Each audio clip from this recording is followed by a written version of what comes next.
From the shadows Eric watched the stables. He expected the traitor before he saw him, the warrior whose face he did not know. The falls thundered, filling the air with a steady hum while the horses grazed in their stalls. The army waited where he had assigned them at the front gate, cutting the evening's festivities short, but leaving the path clear from the stables to the prisons. He expected the Dark One to suspect a trap. What Eric couldn't determine was what the Dark One would do with it, and for that he needed to be ready to act. Whether they wanted to or not, the Liasafar were taking Kallan prisoner that night. When the warrior entered the stables, Eric hardly expected him to be the traitor he had been waiting for. He knew him when he watched the soldier sink a blade into the back of the stable master and dump the body out of sight, indifferent to the act as if he had been changing out weapons. Eric held his place, knowing there was more for him to see. The warrior took up a light hanging from one of the support beams and studied the area one last time before following the small path leading out to the forest and Leafspawn. While Eric debated on whether he should go or stay, the warrior returned, and Eric threw his hand to the hilt of his sword at the face he saw next coming up behind the traitor with 3 additional men. "They know you're here," the traitor said, and the Dark One held out a hand, stopping the handful of men behind him. "Report came in that you're here with an army, so all the troops have been pulled to the front. They anticipate battle." "But there is no army," the Dark One said. The traitor watched the Dark One, waiting to take orders or waiting to give them. Eric couldn't tell. "They know you're here," the traitor said. The men behind the Dark One shifted slightly. Their unease was apparent only to a trained soldier, but there was in the unease without question, and for a moment Eric worried that they would withdraw. "It's a trap," said the Dark One. "Borg, do you know who ordered this? What their reasoning was?" "Borg." So the traitor has a name after all. "An order to move this entire army could only come from the Queen or the High Marshal. No one else had that authority."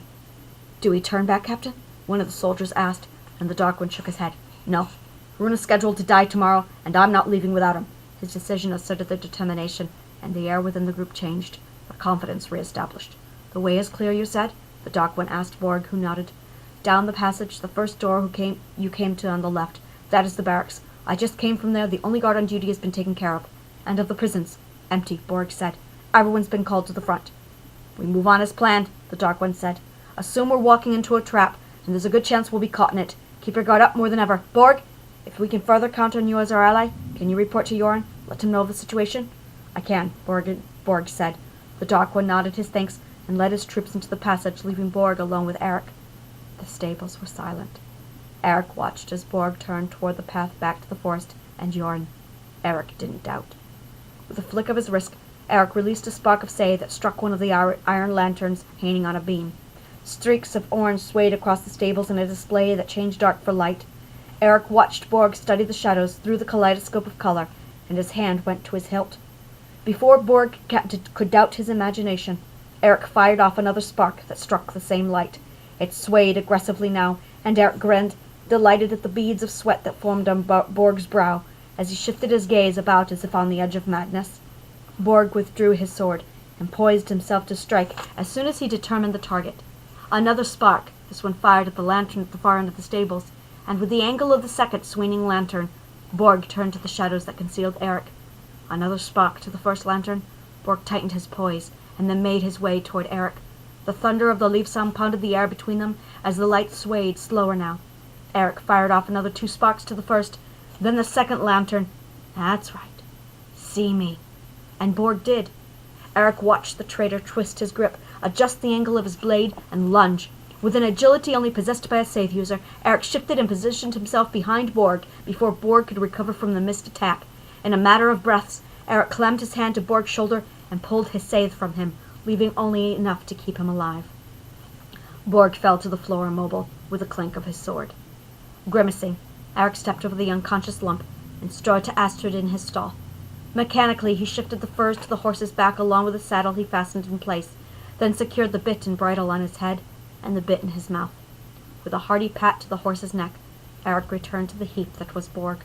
After kicking the blade into the shadows where he could come back for it later, he hefted Borg over his shoulder and carried him from the stables, leaving them empty and cleared for Kallan. Kallan stared blankly at the stone ceiling above her bed. Mindlessly, she turned over her mother's pendant, tracing each strip of metal from her fingers. 4 floors below, Rune sat in the filth of her prison. "Where he belongs," she huffed, and threw herself onto her side. Kallan sighed for what must have been the 100th time that night. Or was it morning already? She glanced at the black of night. Not even the moon's crescent was visible through the heavy cloud coverage. It was barely early morning. She growled, decided not to care, and dropped her head back to the pillow. Days had been melting into each other so much now that she was losing more time than she was able to track. Kallan looked to her pouch, and dagger resting on the table beside her. Within 10 minutes I could be cloaked and in the prison. No one would ever know. She shook her head, shoving away the plan, and made an effort to ignore the violent tantrum her stomach was throwing. She'd skipped dinner completely, save for the bowl of cloudberries she had finished off. Her abdomen rumbled. The kitchens were always empty this time of night. There's nothing wrong with a little midnight raid, she decided, and started to plan out an innocent trip to the pantry.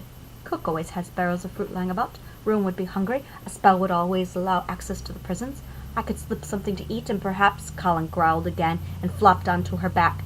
Blankly she spun the signet ring around on her finger, studying the hammer engraved within the ring with a tricorner knot that matched her mother's pendant. No matter how she tried to justify a raid to the kitchens, she knew it would end in the prisons. Pulling the furs over her nose with another sigh, she flipped onto her side, stared at the doors, and crossed her arms over her chest. Just as she settled into the silence, her chamber doors flew open, hitting the wall with a pair of bangs. Icy air engulfed her own room, and the light blackened. Wide-eyed Kallan sat up from the bed. Eric looked as if he had stumbled awake. Donned only on trousers, Kallan could make out every rune etched into his torso. From his arms to his shoulders and down his spine, she followed the pre-ancient Ogum runes she had learned as a child. A handful of blacker, newer images she could not decipher appeared to be variant of the Galgolitic runes used by the Sclavidians. The sword at his side, unsheathed and reddened with fresh blood, he took her everything she needed to know. With fluid movement she snatched her dagger and the pouch from her bedside table and followed him out of her chambers, leaving her boots, her cloak, and her clothes behind. "The Nyasafar are attacking the front gate," Eric lied as he led Kallan down the hall. "Most of the men are there now." "So it is to the front we must go," Kallan said, securing her pouch and dagger to her waist and falling in step beside him. "Not yet," he said. "There are reports from the enemy slipped in through the stables." "That passage is unknown," she said. "How did the dark one is with them?" Eric watched the blood drain from her face, and he doubled his pace. She was taking the news as he had hoped, the cool head pushing, and as expected, she followed with a surge of excitement that sharpened her focus. With renewed determination she descended the stairs, taking the steps 2 at a time alongside him. "We have reason to think that the troops at the front gate are a diversion to buy the dark one some time. We think he's here to get Rune." "Rune!" Kallan whispered, as Eric rounded a sharp corner. "I can take them both, Eric." She pulled on Eric's arm, bringing him to a sudden stop. "The Dark One and the King must not unite!" "As if we have time to stop." "I can't take them together, Eric. We'll never defeat them!" "Which is why we need Rune," Eric said. "We can use him to negotiate a trade with the Dark One." Eric watched her eyes widen even more with worry. "Get to the prisons," he said. "Get Rune." She paused as if preparing to argue, but the air had changed. Eric held up his hand, silencing her. "We are not alone," he answered. Kallan put a hand to her dagger and shifted her gaze to the corridor behind him. The Scythe was familiar, but nothing he could place. "Go!" he said. When Kallan didn't move, he took up the arm and walked her back several paces. "Whatever is there will detain us," Eric said. "I will take care of the front until you get back." He was certain she was picking up on the same Scythe, but she seemed unable to focus. He pulled her closer and dropped his voice. "We have no time. Circle back to the hall and head down to the prisons." She met his eyes, clear at the moment, as if she had no memory of what just happened. "To the prisons," he pressed. "Get Rune." Slightly conflicted but convinced, Kallan nodded and fled down the hall, leaving Eric to breathe a little easier. He tightened his grip on his sword and turned toward the corridor. The air was thick. The Scythe was strong. She was there. Eric shifted his position so his sword covered his head, and the tip dropped slightly, guarding his face and torso. He waited, sustaining the tension, and then he pivoted, bringing down his blade right onto Gudrun's side shield. "What in blazes— Woman!" Eric dropped his sword. "Don't bark at me," Gudrun said, extinguishing her side shield. "You're the one who's got this place in an uproar." The tincture, he remembered. The Scythe from under earth was sure to alter Gudrun's own Scythe until it wore off. "For crying out loud, Eric! Why is the entire army stationed at the front gate?" The tincture he had slipped her earlier certainly had done little to sedate her ornery disposition. "There's been a siege," Eric said, never so relieved to see Gudrun. "The Dark One's here." Gudrun straightened her spine and pressed her thin lips together. "You would have known that you had not fallen asleep in your chambers," he added, and watched as she tried to recall the order of events. Based on the scrunch of her face, he confirmed she had no memory of him paying her a brief visit, and certainly no knowledge of the tincture she drank, or the effects it had of her own state at the moment. By Odin, what did Van give me? "I don't have time for this," Eric said, and shoved his way past Gudrun, who stood puzzling over the events. I never—" "And look back," feigning boredom. "What's that?" I. She shook her head and rubbed her temples in duress. A twinge of guilt pinched at Eric's chest.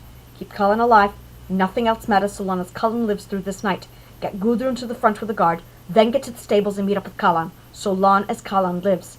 In silence, Gudrun made her way to the courtyard and the front gate. Behind her, Eric followed, cursing Fand, the tincture, and the evening that lay before him.